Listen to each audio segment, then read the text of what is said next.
So a lot of Americans tend to call the United States a superpower and they point fingers at other nations like Kenya, Uganda, Mozambique as poor developing nations, but they forget that at one point not too long ago, the United States was exactly like Kenya, Uganda, and Mozambique.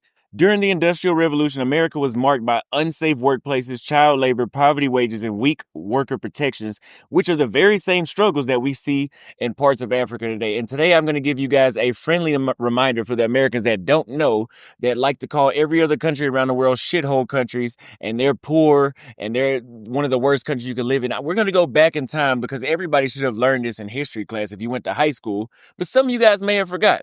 So I'm Austin Holland. Make sure you like the video, subscribe. We're going to break it down today. In the U.S. industrial era, factory and mine workers endured harsh conditions with no safety codes that we have today.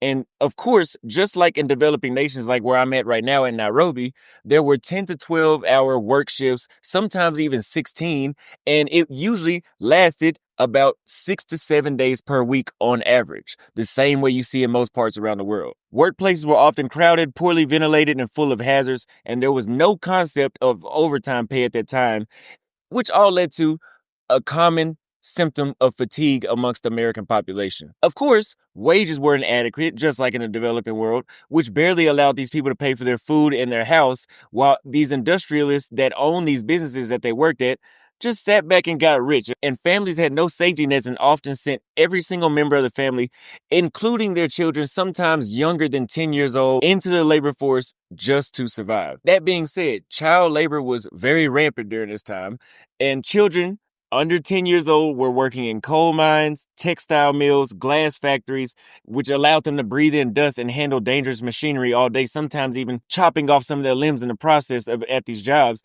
And by the year 1900, more than 1 in 5 American children were working full time at these factories, and there was no minimum wage laws to protect them, just to add the cherry on top. In response, workers formed labor unions like the Knights of Labor and the American Federation of Labor, and they organized strikes and protests to fight for shorter hours, safer conditions, and better pay. But employers and the government often pushed back violently. For example, in 1894, with the Pullman strike, was put down by federal troops, leaving dozens dead. And if you guys don't know about protests that happen in places here in East Africa, and here actually all over Africa, it's not very uncommon for whenever these workers decided that, hey, we're being taxed too much, or we're not being paid enough, or our hours, something is wrong with their working conditions. Essentially, it is not uncommon for the government to actually murder them for wanting to go out and protest. Something that exactly happened in this scenario in 1894 in the United States. It took decades of struggle in the United States before these reforms actually arrived, such as child labor laws, compulsory education, workplace safety regulations, and the eventual 8-hour workday that we know today. And America had to climb out of the same developing country standards that we criticize everywhere else in the world. I want you to think of a 10-year-old boy in the year 1900 going into a coal mine at the crack of dawn, covered in smut, earning pennies while his wealthy employer just sat comfortably in the mansion, and that child was the backbone of America's so-called progress during that time, much like child laborers in today's developing countries like the Congo. So don't ever forget, we went through the exact same struggle that these people around the world went through as well. Today, whenever Americans call African countries like Kenya, Mozambique, or Uganda poor, they often forget that their own history mirrors many of the exact same struggles, and child labor is still common in these African countries, and over 20% of children ages 5 through 14 work instead of attending school in places like Uganda and Mozambique. Many work in farms, gold mines, or as street vendors, facing the exact same hazards that once plagued American children. And I'm going to tell you guys one story that I had firsthand experience with this. Whenever I first got to the continent of Africa, I started off in Dar es Salaam, Tanzania. And I remember we were going through some of this, it's like one of the biggest markets in East Africa. I forgot the name of it, but we were going through this market, and I was going to buy some socks and some shirts from this boy that looked like he was every bit of like 7 or 8 years old.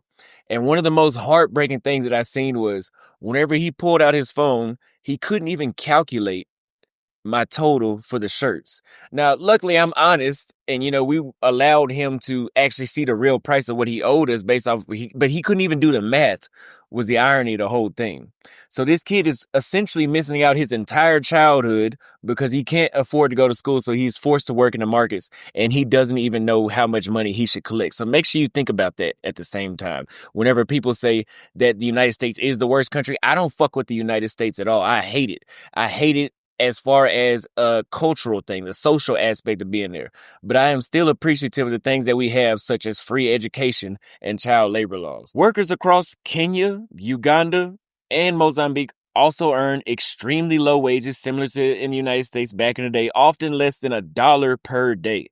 And labor unions exist on paper, but are weak. And in Uganda, only about 3% of the labor force is unionized. And Kenya does have some collective bargaining in formal sectors like teaching and nursing, but the vast informal economy remains unprotected. And just like during the industrial era in the United States, rapid urbanization is usually the cause of most of all these issues. And for example, in places like Kenya, people will come from the rural sides of Kenya to Nairobi just to work due to this urbanization and the plethora of opportunity that urbanization is causing. But many of these people end up in overcrowded informal settlements with little sanitation or opportunity in the first place, eerily similar to the slums of Chicago or New York during America's Gilded Age.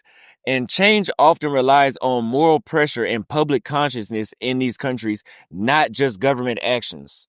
NGOs, journalists, and international campaigns shine a light on abuses in African industries, much like reformers and muckrakers did in the United States a century ago. So think of somewhere like Kibera in Nairobi, where thousands of families are crowded in tin shacks. And guys, I know somebody's going to be in the comments like, oh, don't say that, you're a foreigner. This shit is on National Geographic. I'm not repeating nothing new. You guys just don't know about it because you ain't never heard nobody say it. These people are crowded in the tin shacks and hustling every day to survive, and it mirrors the exact same tenement slums of early New York, where immigrant families lived in dark, crowded rooms and sent their kids to work in sweatshops every single day. And of course, there are contrasts between America's past and Africa's present that do matter as well. America industrialized in the 1800s with domestic capital and a few foreign pressures, while African countries today developed in a globalized world dominated by multinationals because they did this behind time. That's due to colonialism at the same time. Modern African nations already have labor laws on paper, minimum wages, child labor bans, and 48-hour workweek rules, even if the enforcement is weak.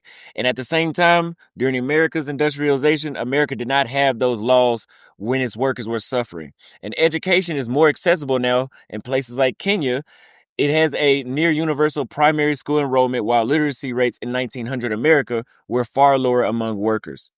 Again, that is not for all of Africa. Like I just said, I was in Tanzania and I seen a boy that was like 7 or 8 years old and he was not in school and could not even add 100 plus 200. International organizations like the ILO, UNICEF, and global NGOs have actively campaigned against child labor laws and unsafe work in Africa.